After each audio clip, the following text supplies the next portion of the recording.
が消えかかるそれがオレンジャー熱い血流れる鋼のマシン Welcome to the Super Sentai Brothers. This is episode 25 of For Your Eyes Ohranger, the internet's best and only podcast dedicated to Chouriki Sentai Ohranger. Every week we watch an episode of the show and we share our thoughts with you, the listeners. My name is Matt J. With me as always is my co-host and brother Dave. Dave, how you doing today, bud? Pretty well, man. Just got the babies down to sleep, which is always, yeah, man. Man, those babies, like they like to sleep, but they don't like to go to sleep. Yeah, you know what I mean? They like it. You just need to remind them that is. Oh, the yeah, case. yeah. Like once they're there, they're down, they're into it. But the process, it's the road getting there is rough for them. I guess it's rougher for me. I don't know who it's rougher for. It's rougher for everybody involved. Dude, frankly. listen, I am 33 years old, and literally last night I was lying in bed reading, and I looked at the clock and I thought, it's too late. I should go to bed. I'm tired. I'm falling asleep reading right now. And the longer I stay awake now, the less happy I will be in the morning. And I still did not want to go to sleep. So I get it, man. And that is theoretically with the reasoning of an adult. I can't imagine what it was like when I was a baby. Oh, dude. Yeah, they just want to do literally any and everything. They will do stuff to wake themselves up. Like, they actively fight going to sleep. It's bananas. Yeah. Anyway, that's not what we're here to talk about today, Dave. It's not. I mean, I guess just it's all I part ever of it. talk It about. can be. But ultimately, what we are getting around to talking about today is episode 25 of Chouriki Sentai Ohranger. It is called the Festival One-Shot Contest. I'm gonna give you a peek behind the curtain. I've already watched this episode. That title me too. makes no sense.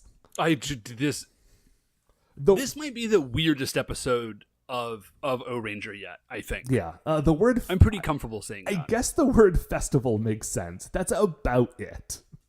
But we will get to that after our opening segment, Dave, because before we get into the show, shining in the heavens, there are 5 stars. What is our first star of the week? So the first star of the week is big news if you are a Sentai person and somehow haven't heard this yet, but Jetman is coming to DVD. It's coming to, I assume it's on DVD somewhere already, but it's coming to DVD in the United States. You'll be able to get it from the good people at Shout Factory. Yes. Now, this is very exciting because previously, Shout Factory has been releasing these Sentai DVDs, but they've only been doing it sort of following the release of the Power Rangers seasons. So they started with Ohranger and have sort of been moving forward from there. This is their first foray into putting out a set of DVDs based on a series that was not turned into a series of Power Rangers. Which, if you're new, we did Jetman. We did a series on Jetman. If you're new to the show, man, if you've got the time and you are interested in watching Sentai, all the seasons that we've watched have been great. Jetman was really, really good. Like, it was killer. There are seasons that I think better encapsulate like a lot of the things that are fun about Sentai and like tokusatsu shows, but so far from what I have seen, there is no season of Sentai that is actually better objectively better television. Yeah, I think that's a really, really good way to say it. Also, this is exciting. If you can get the DVDs, absolutely do that. It helps Shout Factory make money. But if you can't afford it, you can go on their website. Like, once they sell the DVDs, they also usually put it up on their website, so you'll be able to catch up and watch Jetman. Which, again, if you've got time, Matt, I absolutely recommend that you do. Yeah, I hope that this opens the door for more people to see it. And also, I hope it opens the door for more people to go back and listen to that season that we did. Because even when we were doing that season, I felt a little weird that we were covering a show that was just not available anywhere other than like weird Russian streams. Oh yeah, that was a weird thing about doing that season. So anyone coming to the show late, the 5 stars are going to be a little out of date, but the rest of the content is solid gold. Yeah, we had fun doing it. Let's at least say Oh, dude, that. remember we used to sing on that show? It was good times. That's right. If you want to feel legitimate emotions about bird superheroes, that is the show for you. Yeah, Jetman is definitely your spot. Okay, dude, actually, while we're talking on the subject of birds, can I do a little sub-star here? Yeah, that was a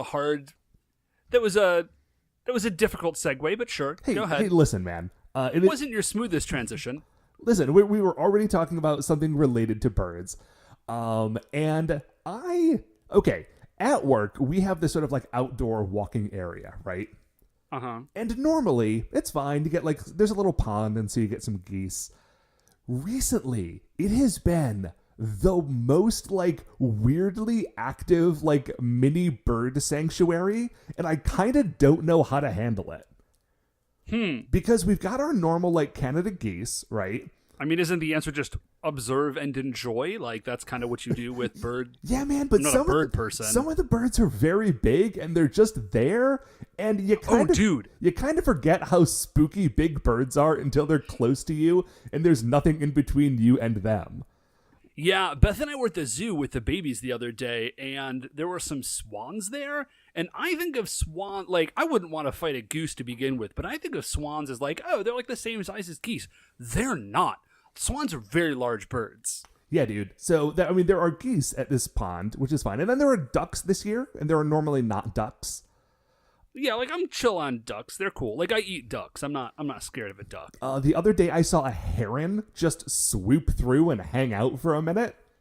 Seriously? Yeah, dude. There were some turkeys, like some big boy turkeys.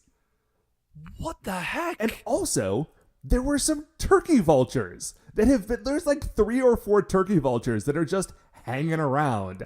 And folks, if you do not live in a part of the world that has turkey vultures, and you think I'm crazy and imagining a weird like mishmash of two animals, it kind of is. It looks like it's halfway between a turkey and a vulture. It's more vulture, but its head is red like a turkey's head, but it kind of looks like the Red Skull version of a turkey. Yeah, it's just like a large, very evil turkey. Yeah, and there's just some of those hanging out, circling above the walking path at work. There's another... Dude, that's disconcerting, man. That's not cool. There's another bird that's like mostly a lake bird called a killdeer. It's not as spooky as the name sounds, but it like laid a couple of eggs in some gravel right next to the walking path, and it will not leave because its eggs are there. So anytime that you go out to take a walk, sometimes it's chill, and sometimes it just shrieks at you when you walk past it. Oh, dude, a couple of years ago, there were some Canada geese that decided to make a nest in the courtyard at the school building, and they just had to block off the whole courtyard. Yeah, there's kind of nothing you can do. Like, they can fly, and they don't want to leave. Well, yeah, like, also, like, Canada geese, they're migratory, and they're protected. Like, it's like a big thing about it. Like, you cannot mess with their nests at all. Yeah. Anyway, that's my recent bird stories. Dave, what is our second star of the week? Okay, so Matt, will you indulge me in being like a curmudgeon for a second here? But it wouldn't be the first time. Yeah, thank you. I appreciate that. It's a space that I've come to enjoy. Anyways, can I talk about like the royal wedding for a hot second? Sure, if you like. So here's the deal. And I can't believe I'm actually having to explain this. Well, in case you are listening to this episode like 10 years from now. Yeah, somehow. And I only say this because I think I've mentioned this before. I am a person who like pretty aggressively curates my Facebook feed, not for like, not to create like an echo chamber, but just to like eliminate things that I'm not interested in, like fluff pieces that I don't care about, right? And I am still completely inundated with news about the wedding of the youngest royal prince, Harry. Now, okay, I get it. He is marrying a lady who is American, which is, weird, but whatever. I mean, listen, from what I know about the, like, people involved in the royal wedding, it is an unusual and actually pretty cool story. Yeah. So she is biracial, which is a neat thing, and she is also American, which is like a pretty, like, really, whoa. Like the last royal who married an American had to abdicate the throne to do it, so that's a big deal. But like, holy crap, I just like, and if that was the amount of news that I got about it, I'd be like, oh, congratulations to the happy couple. Like, those are two human beings who have fallen in love, and like, I wish them a very long and happy life. Like, that's lovely. But I just, like, we fought a war. We fought a war to not have to care about this. It's a big deal. So like, oh my, I'm super excited that it's over. Like, it was over 2 days ago, and I'm still hearing about it. You know, it's still in the news everywhere. You know, the people in my life who were most excited about the royal wedding are also the people in my life who are the most excited about the Oscars. And so I get the feeling that maybe some people just like fancy dresses. Okay, no, that makes sense. Now, there is one really interesting thing about this, is that theoretically, if they have kids, which, like, presumably they will, right, there is a person who is, like, not likely to inherit the throne, but you know, a lot more likely than a lot of other people. More likely who would than you also or I. be, yeah, right, who would also be an American citizen, which is weird. I don't know what the protocol is for that. If there is one, I assume there is one. The royals have a protocol for everything. Oh boy, do they. But I think that the protocol is secret, Dave. You are not meant to know. I guess so. So anyways, that's, man, again, like, congratulations to those two human beings that I'm sure are fine people, but like, oh my gosh, I'm so sick of hearing about it. What, Matt, is our third star of the week? Dave, third star of the week is, the biggest thing going on in my world right now is that down the street from me, like a third of a mile away, they've just opened up a new grocery store, and it is changing my life, Dave. Yeah, way more mundane than the second star, but a lot more closer to home and ultimately, I think, significant in your life. Oh, yeah. And it's like, okay, there was a grocery store kind of close to me already, but it was a bad grocery store. Yeah, that is a very janky grocery store. The bad grocery store also sells liquor, and if you think of it as a liquor store, it has okay groceries for a liquor store. Yeah, it's a good liquor store with a surprising number of snacks in it. Right. But it is not a good place for you to like primarily buy your groceries. Yeah, no, it's not. But this place that opened up around the corner from me is like a fancy grocery store. Ooh. And Dave, it is a problem for me. I am just going to the grocery store recreationally now because it's like a novelty that it's down the street. Well, A, Matt, you come by it honestly. I don't know of a human being that likes grocery shopping as much as our father. That's true. And B, being excited about being walking distance from a fancy grocery store is the like most adult / possibly like whitest thing you've said in just a really long time. Oh, Dave, it gets worse. There's a little bar when you walk inside. Ooh, and so nice. And so not only can I go down and shop at the fancy grocery store, I can like sip on a craft beer while I'm doing it.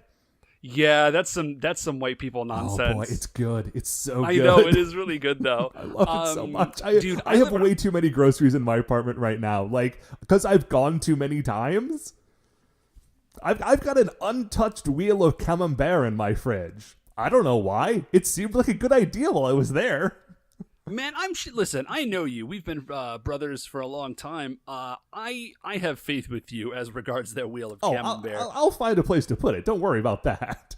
I think I know where you're going to put it. Anyways, dude, I live across the street from a grocery store, and they didn't mention, like, that's not listed in the amenities of the house, like, is across the street from a grocery store, and it should be.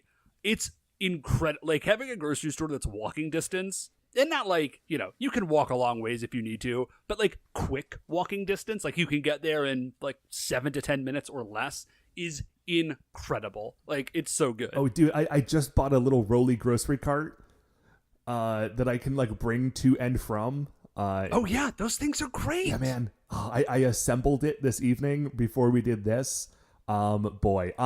Listen, there's not a lot of jokes about this. This is just like the thing that is going on in my world right now, and I needed to tell you all. No, listen, man, it does my heart good because for a long time I felt like I was sort of out on a limb as far as being like an old man trapped in a young man's body, and I'm just really glad that you've decided to join me on that journey.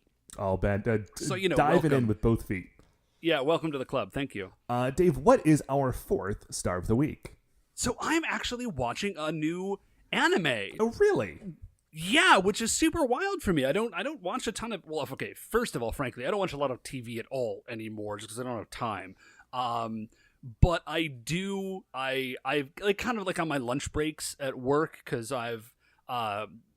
it's near the end of the year, so a lot of my stuff is like already taken care of. I'm not going to go into the details on that because it's boring. But anyways, I've been watching this new anime, which I don't do a whole lot anymore. I was going to say, no, you and I used to be big anime guys in college. But pretty much as soon as we graduated, like, pretty hard fell off that train. Well, you know what it was, at least for me, is I got into anime because it was, like, cool and interesting, and I kind of never seen anything like it before. And then after a while, it started to get a little bit, it was a little bit cliche. You were seeing stuff that you sort of seen over and over and over again, and it got bored with it. If you get deep into anime for a couple of years, it can seem a little samey after a while, Yeah. But the show that I'm watching is called Boku no Hero Academia, or My Hero Academia. And I have heard very good things about this show. Dude, justifiably so. It's actually, I'm behind on this. So, like, you're probably laughing, listeners, you're probably laughing at me like, you're just now finding this. But yeah, it's in its, like, third season or something. It is good enough, if you're not, like, a super anime person, it is good enough that Beth has watched the first 3 episodes with me and is interested to watch more of it. So, basically, the premise of the show is that the world is full of people with superpowers. Like, 80% of the population has superpowers. But it's gotta be rough to be in that 20%. Yeah, well, that's kind of the point, right? Is that, but even in that 80% of people that have superpowers, much like Xavier's School for Gifted Youngsters, like, there's a lot of mutants there.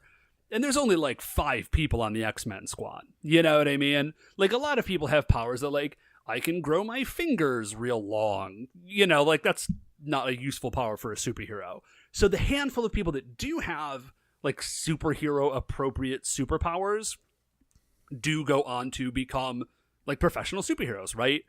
And the main character of the show, Izuku, he doesn't have a superpower. Like, that is... Okay. He doesn't have a superpower. Yeah. And it is...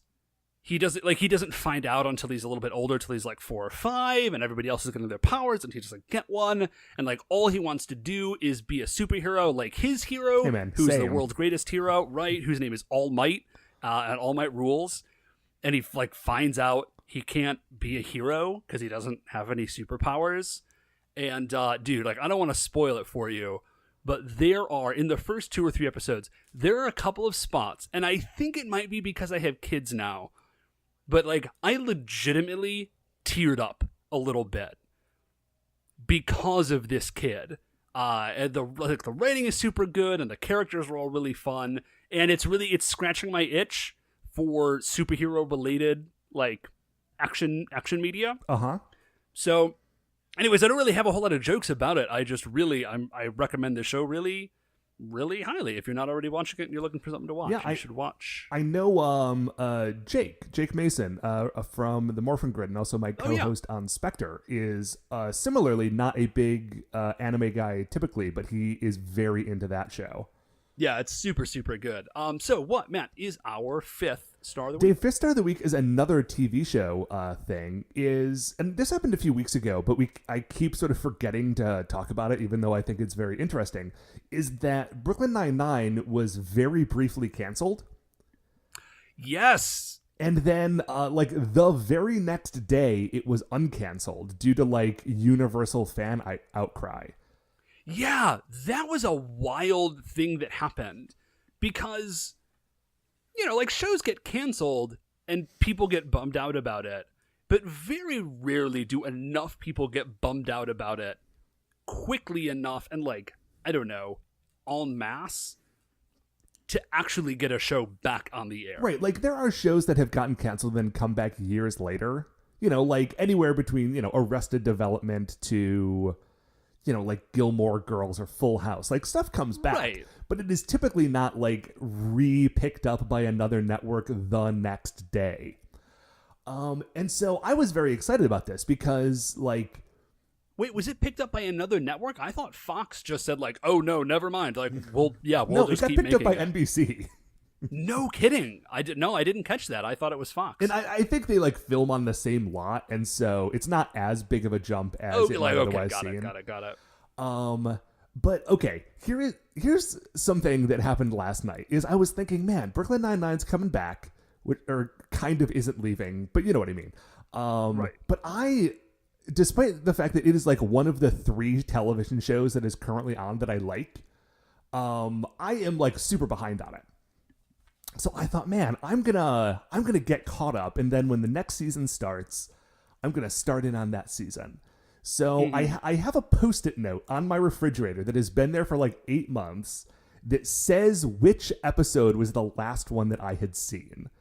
Because for a while, our sister was living with me, and she was watching it, and it was like messing up my Hulu queue. So like I couldn't remember. So you had to like keep track of yeah. So she wrote down a note and put it on the fridge, like, "Hey, the last episode you saw was season 3, episode 20."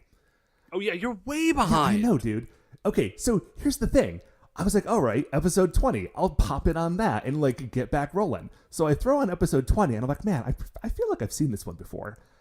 And then I watch episode 21. I'm like, man, I have definitely seen this one before. And then I pull out, and I am watching season 1, episode 20 and 21. Now, I want to reiterate something about this. This is my favorite TV show that is currently on the air, and I am so far behind on it that not only have I missed the last almost 2 seasons, a little more than 2 seasons, when I started watching something from 2014, I did not immediately recognize that I was way off. It is my favorite television show. So when people give me crap about not watching TV shows that are on now, like, just keep that little morsel in mind. That, like, that is how far off I am on the TV show. This is the world that you're speaking into. I was devastated when I heard it was canceled. I had no idea where I was at it. Well, Matt, speaking of shows that we do keep up on, sort of, I know we're a little behind. I mean, we're like 20 years behind, if that's what you mean.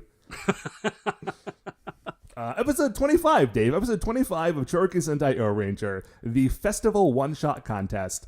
We are going to take a quick break, and we will be right back. Okay, welcome back. Dave, this episode is weird.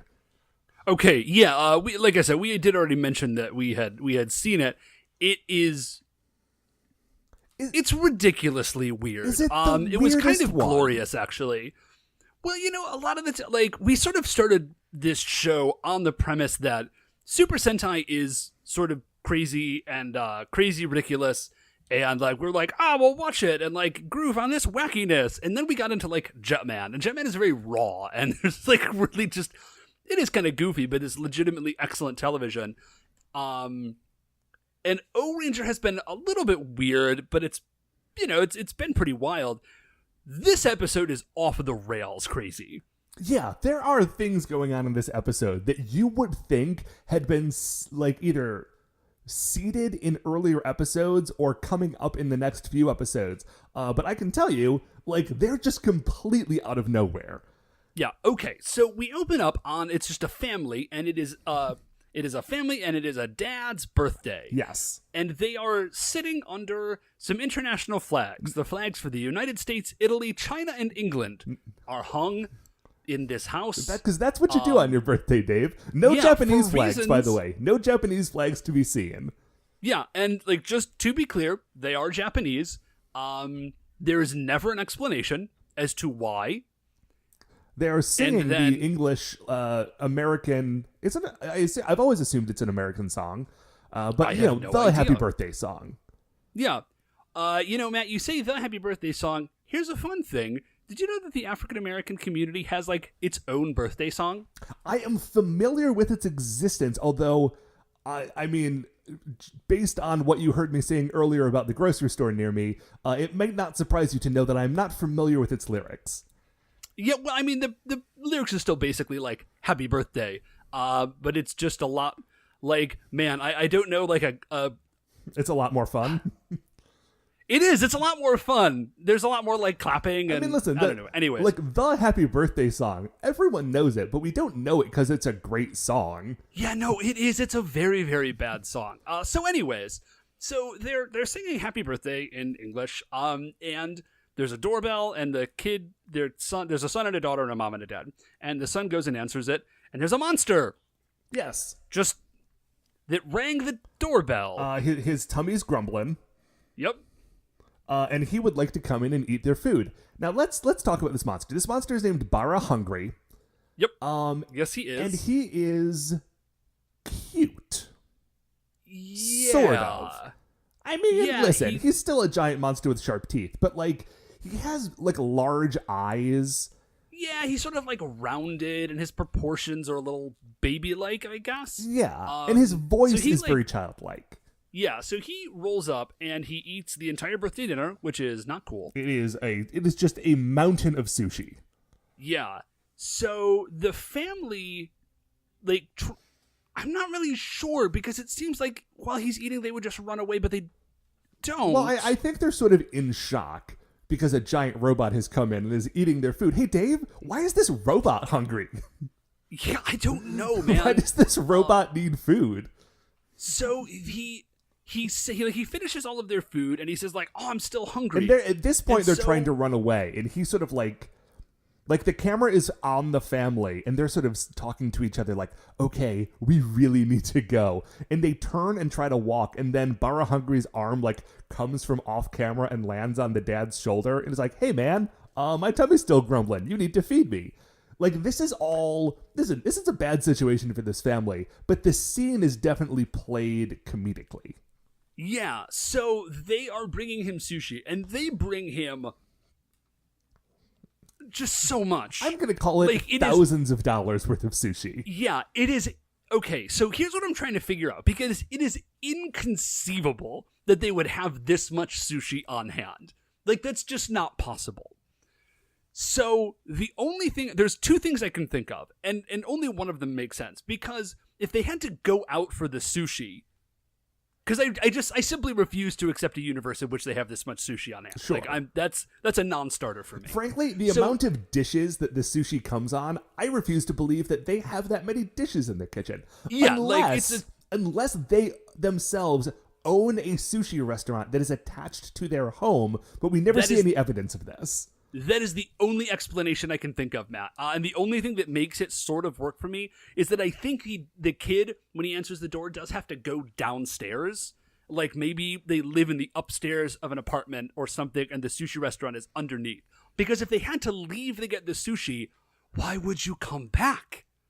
Yeah. So the only possible explanation is that they live above / own a sushi restaurant. This is the only thing that conceivably works. Okay. Yes. So they do eventually, though, run out of sushi.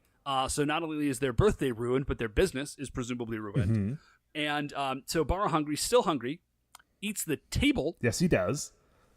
And they say, "Oh man, we need to call the police. Only now, guys? Only now do you think you should maybe call the police?" I mean, Dave, they've been busy this whole time rolling sushi downstairs. They haven't had the time.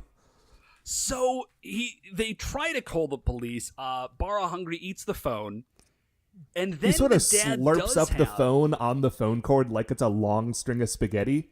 Yeah, it's a very good moment. But Dad actually has a pretty good idea. He's like, hold up. He doesn't say this.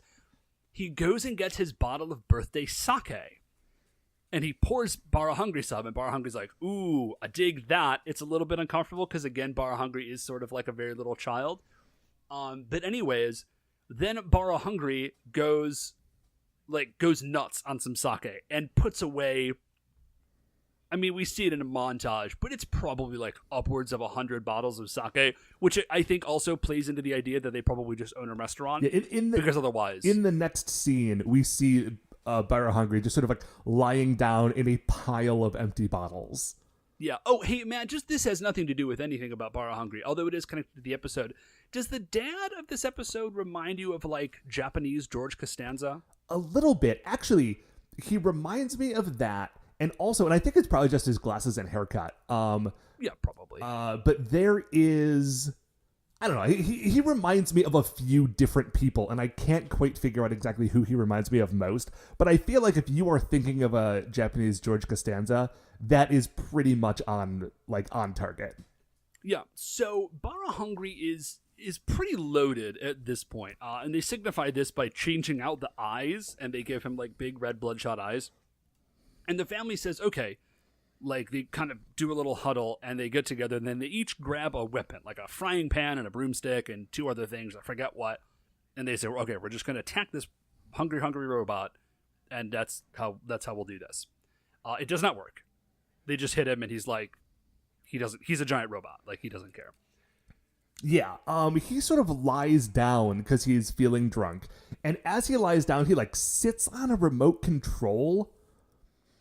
Yes. And when this happens, the TV turns on and it is showing footage of like a local summer festival where people are like playing festival music, like a big drum and some flutes and like a little like and it's like it's a parade. There's like a couple people and they are holding what looks to be like a shrine on some like a palanquin, basically, like they're kind of toting it around. Other people are like playing tambourines and they're dancing and there's flutes and everything. It's very cool. Yeah, and maybe he would like this if he was sober, but he definitely likes it drunk. He is into this festival music.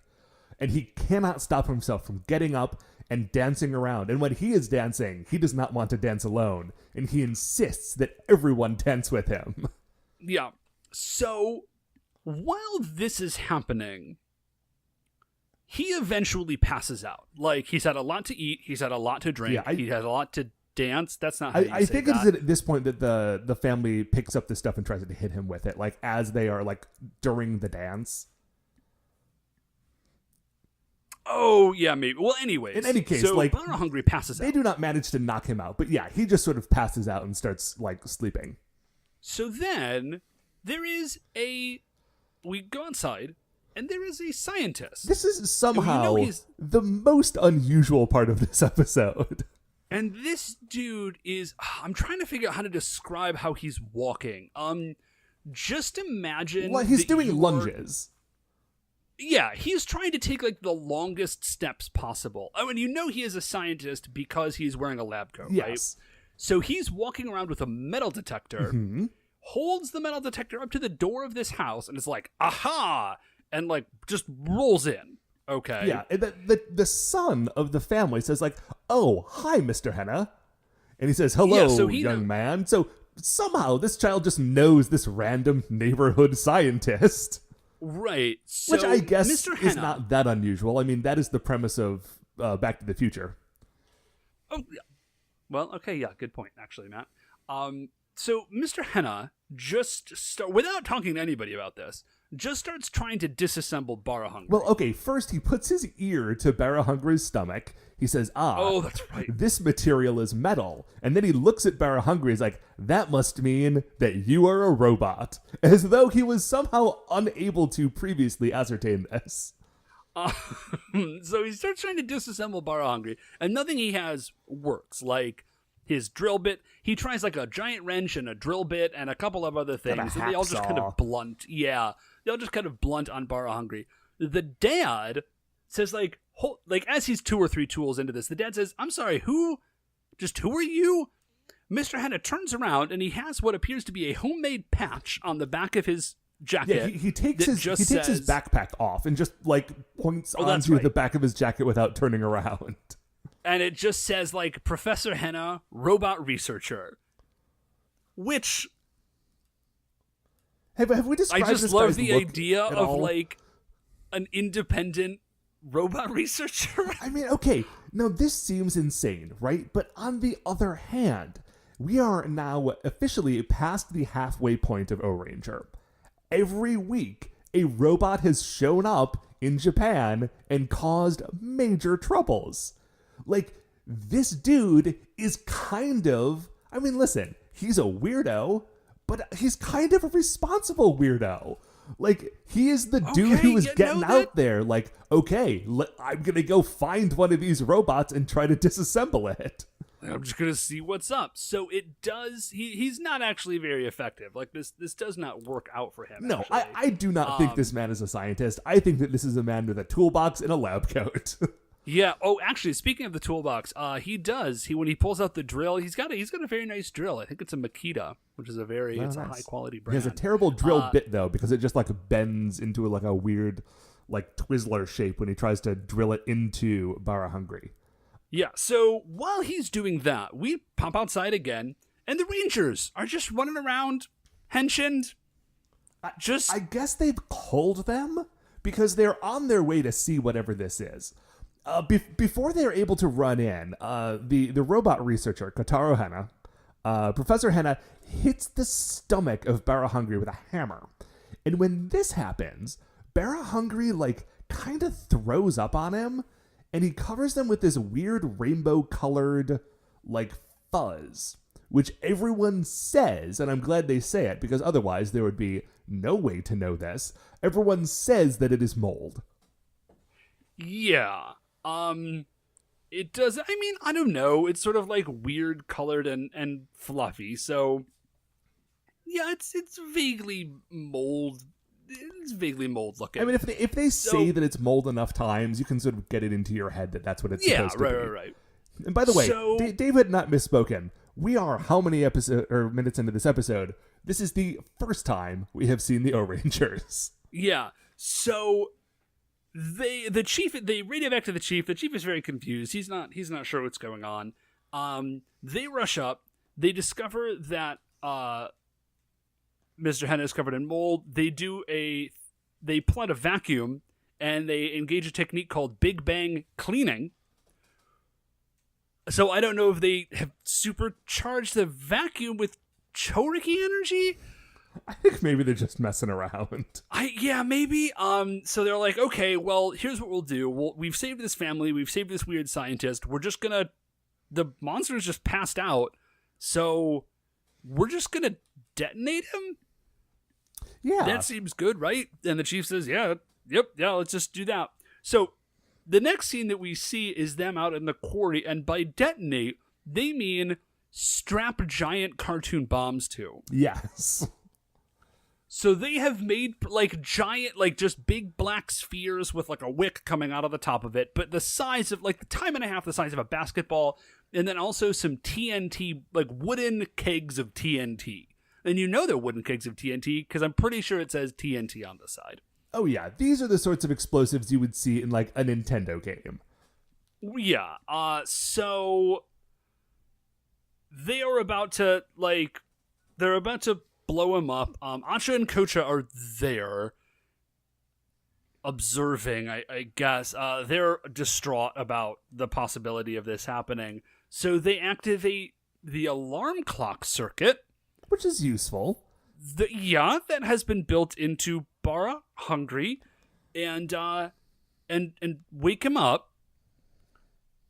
And so, yeah, he just, like, pops up and throws the chains off of himself and runs away talking about how his tummy, once again, is grumbling. Yeah, so they're like, then they hole up in a warehouse. And Barahungry says, hey, he's talking to Acha and Kocha, that is. And he says, guys, I actually really like the human world. There's good food. It's a lot of fun. The families are very nice. They have these great festivals. Like, come on. Like, this is great. Yeah, Acha and Kocha are like, I feel like this has got it. Like, Acha and Kocha have to be getting frustrated because this is the second week in a row that they've had to find the robot monster and be like, hey, dude, remember how we hate Earth? Yeah, like, could you... Yeah, you have to. Like, you got to destroy Earth, brud. That's like our thing. That's the whole jam. And he says, listen, what you need to do, this is your mission.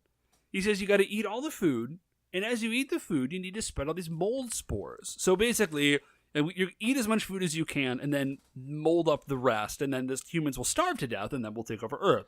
And Barahungry's like, all right, yes, cool. Like, I'm back on mission. Okay, like, great. My theory as to why he is hungry is because like his body is a mold generator that is powered, like you put food in and mold comes out. So he is eating. Yeah, I think that actually is meant to be though. That makes sense. He's eating a lot of the food, and all of the food that he cannot consume, he is ruining with the mold. Yeah, so we go back and we see the Rangers. They're in headquarters. They are sort of like observing on all of their monitors that all the food is being covered in mold. Like, this is very bad. Jory walks in. And she says, even my cake is covered in mold. And then there's like a weird moment where Momo says, aren't you supposed to be on a diet? Which, first, like, Jury does not need to be on a diet. Yeah, I was going to say, we're like 2 or 3 episodes past the swimsuit episode. And again, not to be a creep, she's looking good. Yeah, she's totally fine. And then Jury says, it's okay to have some cake or a piece of cake or two if you want it. Which, yeah, Jury, it is. Yeah, it's fine. She works out a lot. Have some cake. Yeah. And Momo gets weird about it, but it's fine. So anyways, but all the food is moldy, right? We see Yuji, and he opens up a fridge. All the food is moldy. Everybody's starving. Yeah. Okay. So they head back to the home that was the first half of this episode, and they're talking to the son, like, hey, listen, I miss food. Food's very good. I want to eat food all the time, but I can't because it's all moldy. We need to find this terrible monster and stop him. Do you remember anything useful that we could use to try to fight this dude? And the kid says, no, I don't. And then Yuji says, are you sure? Because I'm very, very hungry. And he just starts listing off food. And they write in, he gets through like 20 menu items. And there's, like, it's not a conversation. It's literally just Yuji sitting there. Like ramen, fried chicken, hamburgers, French fries. Okay, here's my ice cream. Here's my theory about this: is that this is the last scene that they wrote for the episode, and they were like, okay, how much time do we have already filmed? We need an extra like 40 seconds. Cool. Hey, could you just vamp with some food items? Right. Well, if that is the answer, the actor who plays Yuji is not good at vamping because he just literally lists off food items. And just so that we do not get tweets later, I think it was actually Shohei. Oh, sorry. Yeah, you are totally correct. So the kid says, okay, fine. I do remember one thing is that the TV got turned on and he was really into this festival. Like, he really liked dancing. And that's all I've got. Yeah.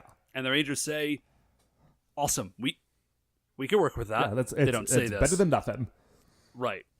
So we cut back. Can you please just describe this scene that we see now? Okay, so Barra Hungry's running around and he's still molding people up. Like, he runs across some people who are having a picnic and they were like, please just let us eat this sushi. Like, it's all we have left. Like, do not mold our food. Barra Hungry does not comply. He molds their sushi. Or whatever it is that they're eating. Yeah. And then he turns, and he is confronted by Professor Kotaro Hena, who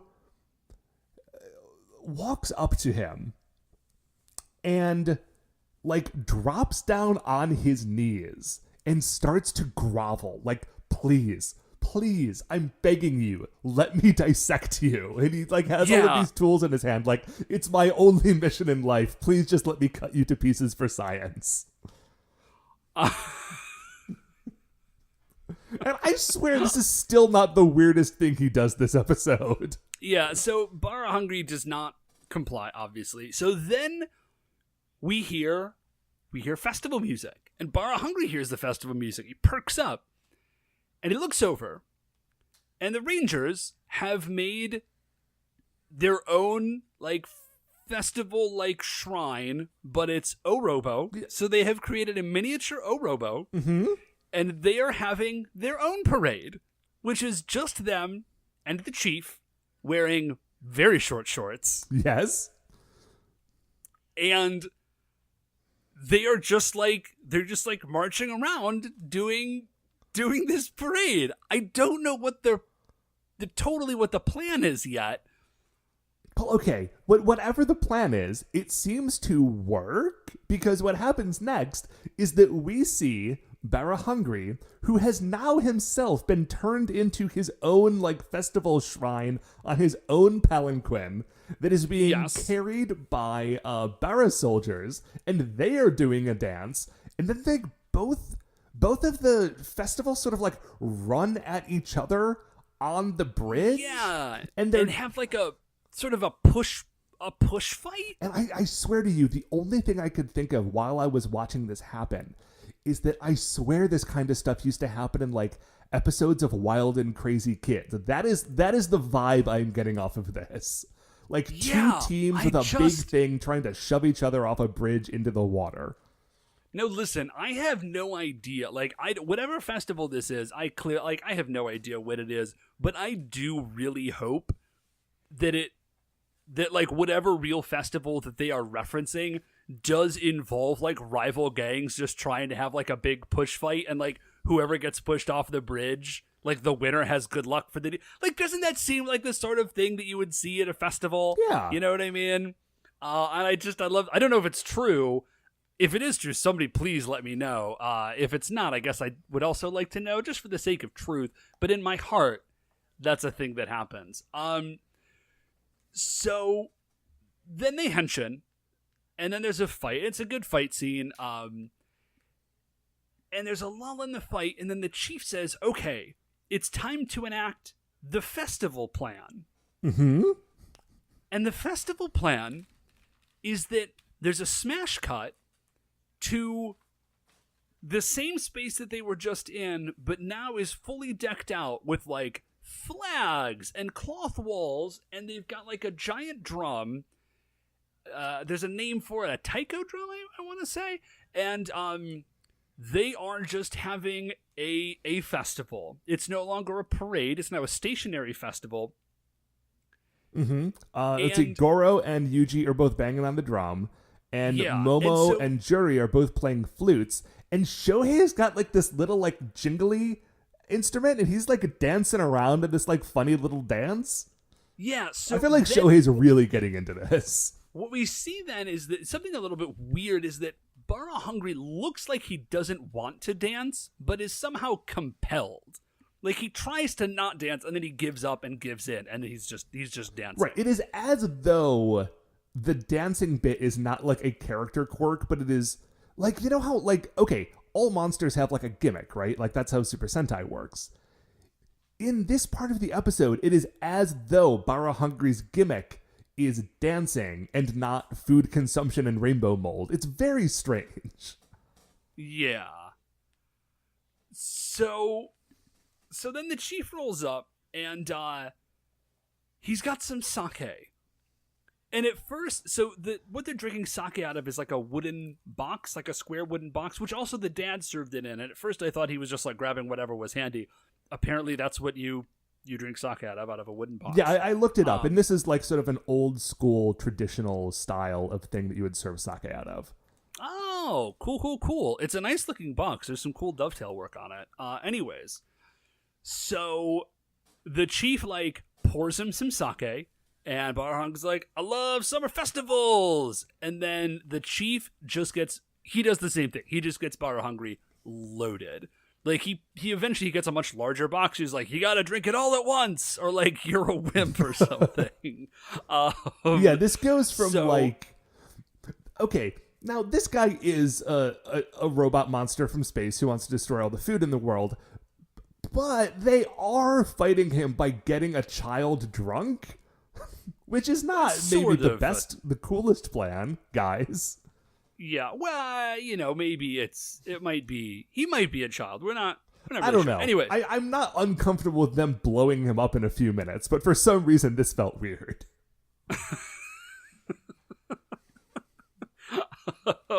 So anyways, they get him real drunk, and then we get the Rangers' new attack. It's the Ole bazooka. The Ole bazooka. Now this is a little bit funky because this is a sort of human-sized, I mean, it's very large. They're all five carrying it together. But this is not a giant robot weapon. This is just something that they're carrying, which is a little bit unusual for us to see, actually, this late into a series. Yeah, it is way too late to be introducing this. This should have been like episode 12 they introduced this. And I actually have a probably wrong theory about this. Hit me. Okay. you remember how the show went for like 8-10 episodes and it was very like Jetman-esque, right? Like very raw. And then there was that hard shift where it turned into a more sort of goofy show. I feel as though normally what happens is you get, 10, 12 episodes while you're sort of setting up the characters and setting up the stakes and like getting people into the vibe. And then you start introducing stuff, right? Yes. Like secondary things. But with this show, they got everything all set up in those first episodes. And then they kind of had to start from scratch to like reset the vibe. And so all of this stuff is getting introduced like way too late in the season. So that's why this episode we're getting the Ole Bazooka, and next episode we get a big thing that comes into the show. Yeah. I think that actually, I don't know that it's true, but it does make sense. So I just wanted to talk about one thing about the Ole Bazooka. First of all, it's a very large bazooka, and it looks very cool. Yeah. It's not as cool as the Die Ranger's bazooka. Yeah, so in order to fire this thing, though, they jam in hyper storage crystals, right? So they each got one, and they go like, hyper storage crystal, lock, hyper storage crystal, lock, and they all do this, right? Yes. These hyper storage crystals are the size of like a Monster Energy, okay? They're very large. I was going to say they are the size of a... You know what actually they are? Is the size of a can of Foster's. I was just going to say a can of Foster's or a Heineken can. Yeah, that's a very good... That works. But then this is what they use to power the Ole Bazooka. Sure, fine. Here's the thing. They also use, like, Chouriki energy storage crystals to power their giant robots? Yeah, and the ones they use for that are, like, maybe 1/5 the size of these. Yeah, they're like the size of your thumb. They're not big. So how much energy is this bazooka putting out? I mean, probably a lot, right? So anyways, they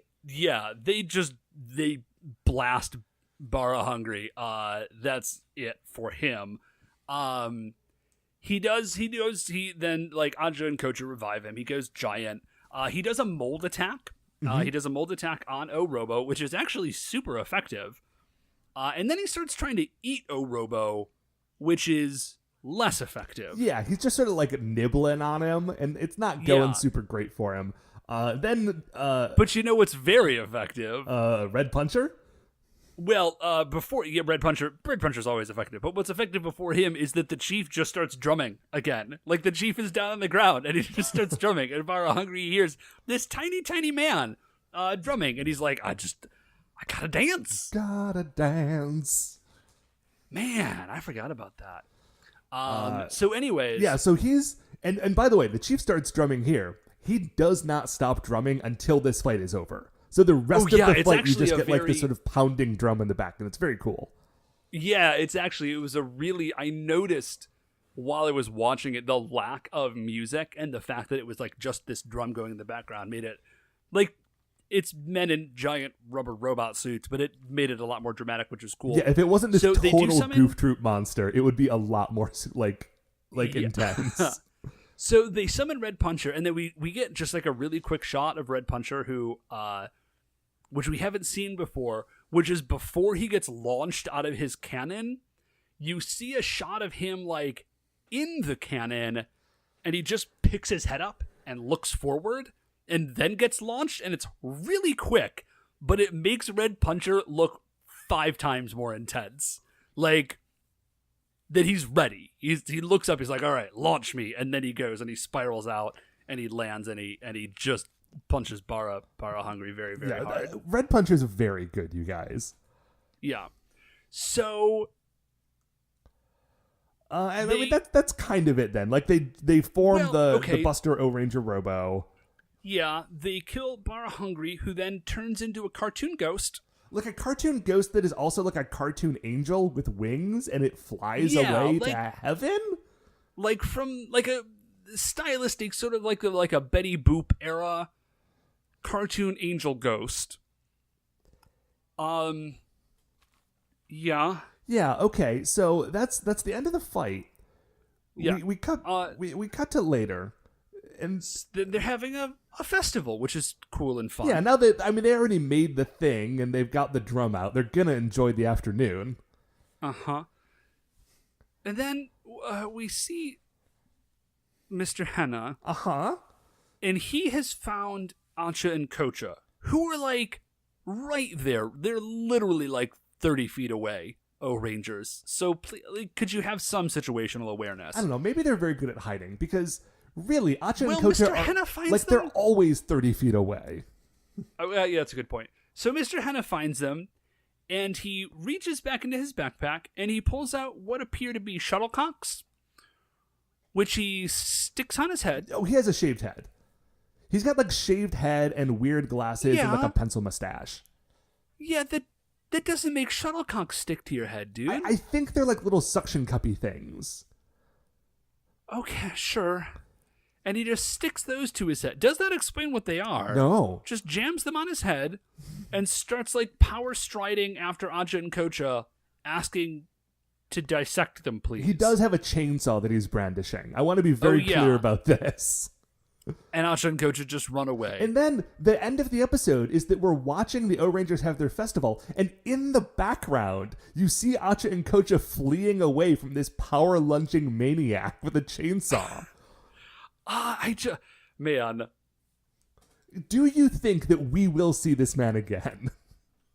I don't know which hope would so. be weirder, right? Like, it would be bizarre to have this guy be a recurring character, but it would be even more weird to just throw him into one episode, right? Yeah, I just don't even... okay. Anyway, I mean, that's it for, listen, guys, that's it for the episode. I mean, you should watch this episode. You should definitely watch this episode. I loved it. I'm just not sure what to... Like, I don't know how to digest it. Okay. You know what I'm saying? Yeah, I'm trying to bite off parts of this thing, and I can't get purchase on it. Before we move on to our closing segment, where we see how Barra Hungry fares in the Creature Royale, let me give you a little piece of information to maybe help you digest this. Oh, yeah, please. So, as I mentioned earlier, next episode, there is going to be a major new thing, right?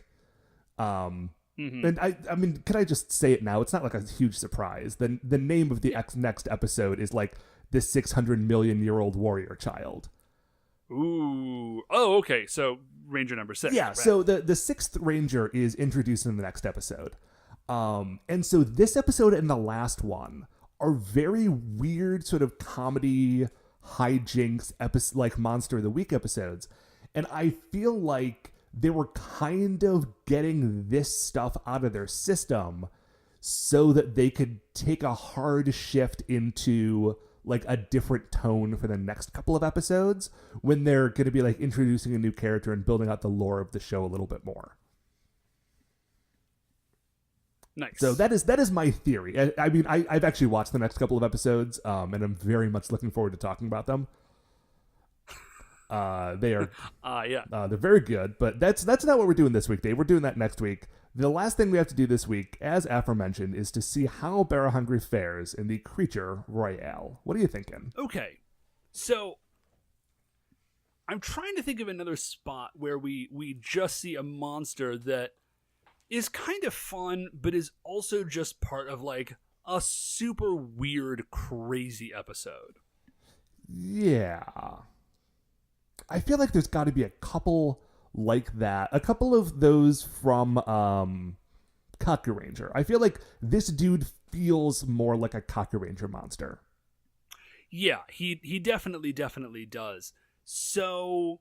Okay, a monster that is like kind of wacky and like not super effective in fighting the Rangers, but definitely like the catalyst for some interesting stuff, has a very cool hook, a good look, and just like a fun bonkers episode was Obra Gumara, the taxi monster from Kakuranger. Yeah, okay, no, I think that's a really good place to start. So right around there is actually a couple other Kakuranger monsters. There's Kyukigan, the disease monster, and then Shiraniri, the rag monster, like the super petty rag monster. And then underneath that, there's Fortune Telling Dimension, Lieutenant Shiryu, Dara Dara, which is that giant mountain monster from Kakuranger. Oh yeah, Dara Dara was very good. Yeah, Dara Dara is super cool. So I think I like Obarogumar as a starting place. I want to dip down a little bit. Yeah, I mean, Obarogumar is going to go above Bara Hungry if for no other reason than, like, his monster design, like, as being, like, built on top of a go-kart was very good. Yeah, well, and I'm looking at the couple of monsters below him, and Dara Dara is like, I love the idea of it, because he also had a really cool monster design, and he's like a giant mountain, and they're like walking around on him, which is pretty crazy. I'm honestly a little surprised that Dara Dara is that low on the list. I remember we really liked him.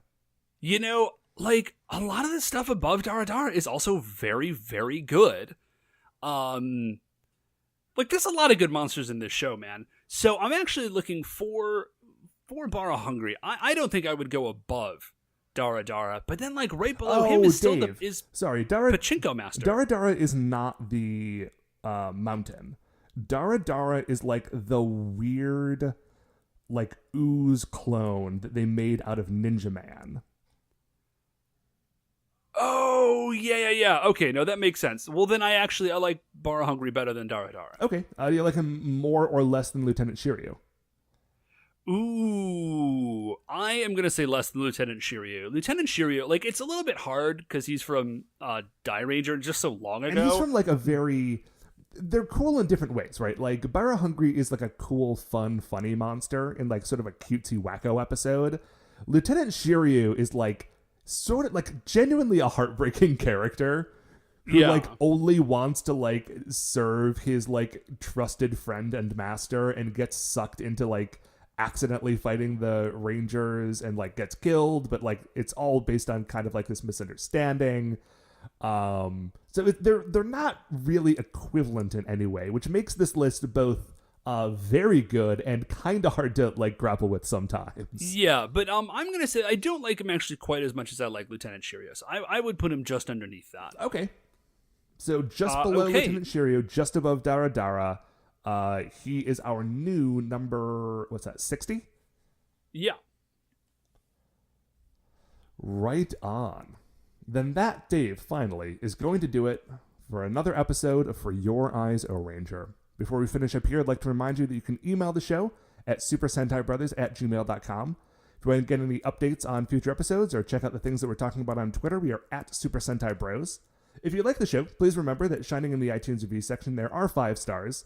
Please rate, review, subscribe on Apple Podcasts or wherever it is that you get the show. Positive reviews are one of the things that help people find us.